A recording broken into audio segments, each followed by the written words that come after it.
Oh. Whatever I was descending into, it was 100 feet below ground, protected by 2 solid metal hatches located in a remote Arctic wilderness and buried beneath the snow. I didn't know what to expect, but it made me feel something I hadn't felt since I was a child. I'd never given it much thought before, but I realized that our entire society is a network of safety nets. Emergency services at the end of a phone line, health and safety in the workplace, friends, family, lovers, all there if something goes wrong. Part of a carefully designed structure to prevent all but the most mundane of emotions.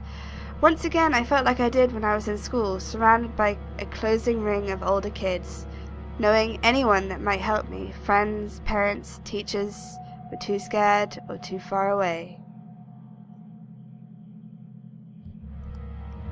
Good, that sounds like I've jotted down a note just in case. The entrance to the cave is caved in, there must be another way out. What was that? There could be anything living down here, heroics of Hollywood actors and fairy tales. I'm not taking any chances. If I face off against anything down here, I won't last a second. Caution and stealth are my only defenses now. If anyone or anything hears me, I'd be best off staying low and out of sight until I know whether or not it's a threat. Crouching will give me a chance to hide in the shadows. I'll know it if there's a plus I should be quiet enough that I won't be heard unless something's right on top of me. Better remember to shut off any light sources though. Uh-oh.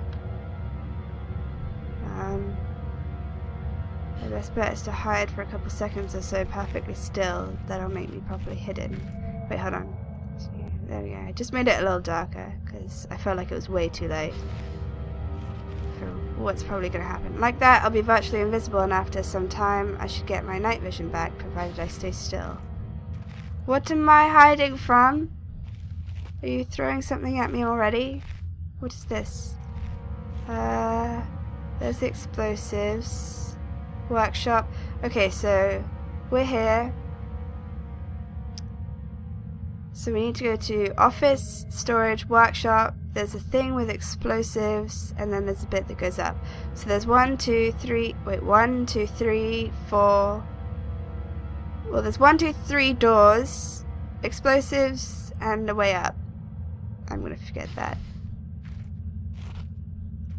Hello? Hello? Please don't kill me. Just want to live. This is the way to the office, I think. Is it this way? I'm tempted to just run. Why is that bottle moving? Hello? Aha! Well, I don't think there's anything bad in here. Anyway. What was that? There's nothing. It's perfectly fine. It's all good. It's all wondrous. God damn you, Chaz! Bane of my existence! Nothing. Nothing. Something that will probably get me killed. Good. Nothing. Batteries! Nothing. What's this? Backstrin. You tell me nothing useful. I don't know what that is. Officer's log. 15th of August 1945. Command bunker, emergency airstrip, Zulu. Weekly report. Another unremarkable week in Greenland. Regular supply shipment received. Standard emergency drills carried out. Routine runway maintenance completed. I have ordered maintenance be carried out twice weekly from here on in due to increased snowfall. 1 wounded. The 1 wounded figure is no cause for concern back in London. The Germans haven't extended their front line by 4,000 miles. 2 of my men were caught manufacturing cherry bombs in our workshop/armory and succeeded in blowing off a couple of fingers. Ugh. I take partial responsibility for this in that I allowed them access to the demolitions manual we keep in the storeroom, and I'm sure that's where they learned the ingredients. As a precautionary measure, I have now locked up that manual in the chest in my office. It will keep the key on my person at all times.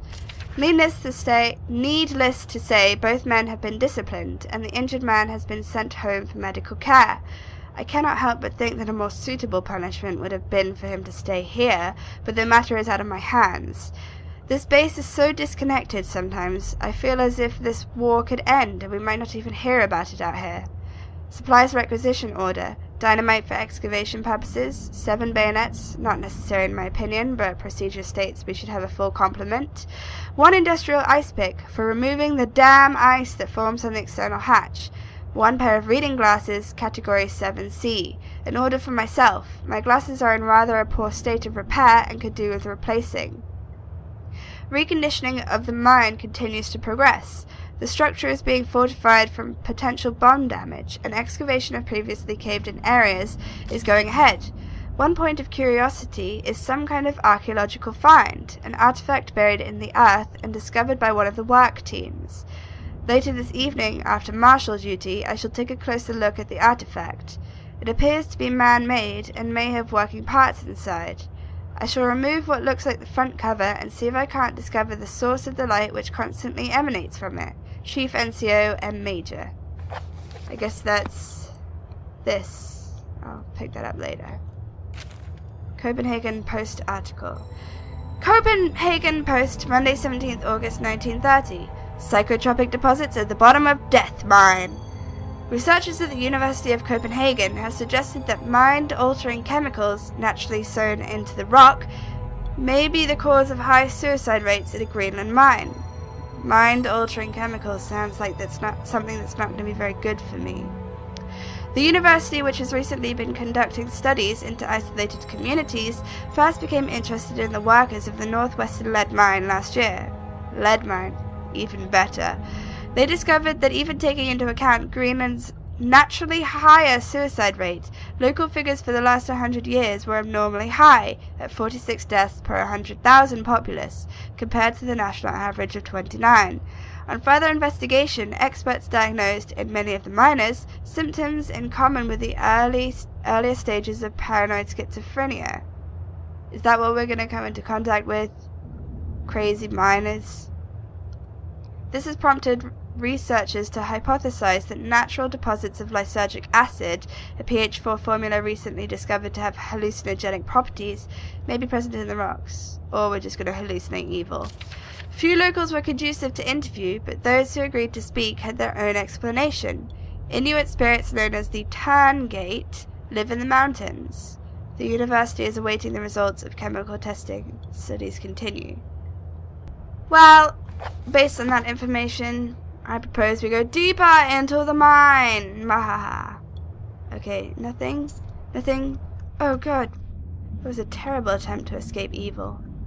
Luckily nothing happened. Papers. Rotting wooden shelves. Must be the added moisture from that grate. The whole room is putrefying. What grate? Oh, that grate. Light! I miss being outside. Already, this place is starting to get to me, but even if I could reach that grate, it looks built into the rock itself. No way it's coming loose. You could try. Another flare! Flares! It's locked. That's what I have the key for. Yay! Big Book of Explosives, 1923 edition. Chapter 1.3, Black Match Fuses. This is going to be very long. The black match fuse is one of the oldest, simplest, and most reliable fuses used in modern pyrotechnics. It is easy to create, essentially consisting of just string and gunpowder, but be warned, the chemicals concerned will stain clothing, and as always, due concern is advised. Because that's your greatest worry when you are making a bomb, is that it will stain your clothes.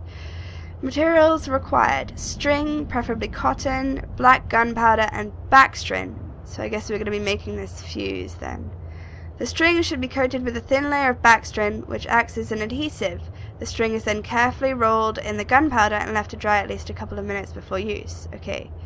Put string in backstring, then put it in gunpowder. Got it. Chapter 2.1, Dynamite. Invented by Alfred Nobel in 1866, dynamite is commonly used in construction, mining, and demolition. It has proved far safer to handle than alternatives such as pure nitroglycerin, provided, that is, it has been properly stored.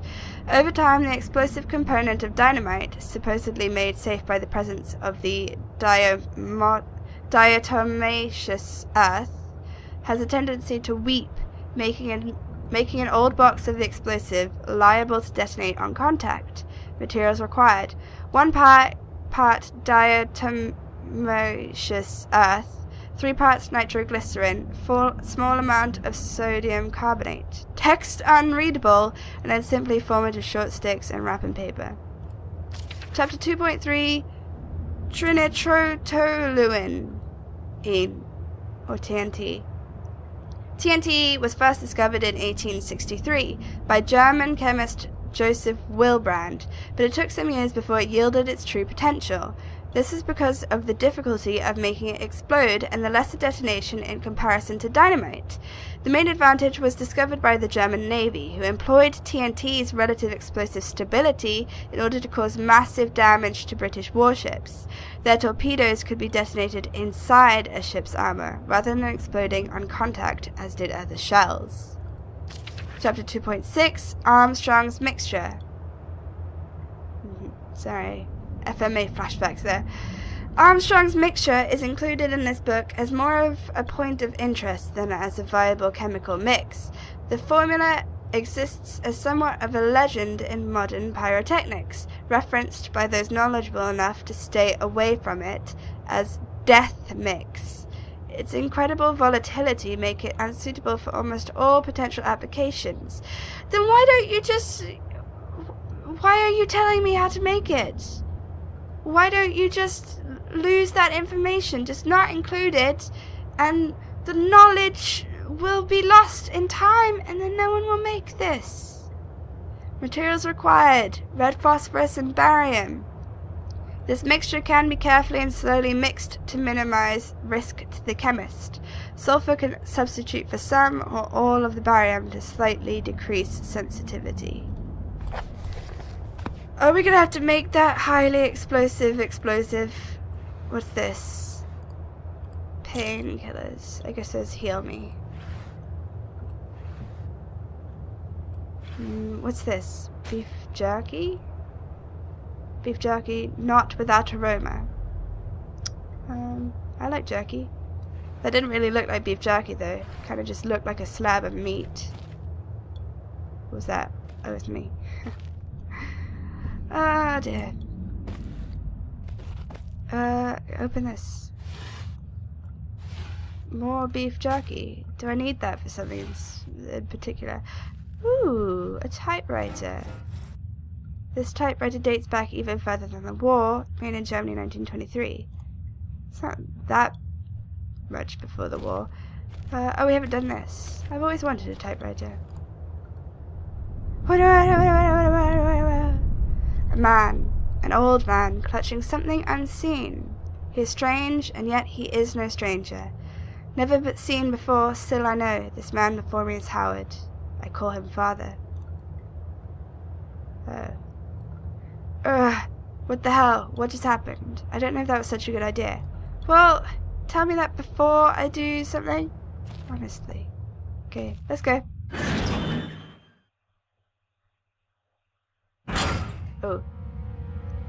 Oh, that music. It starts with an itch and a tingle. I know it's a rock. Pick it up. What am I supposed to do with omnipresent angry dogs? My legs won't let me stand. I scratch till my fingers go numb.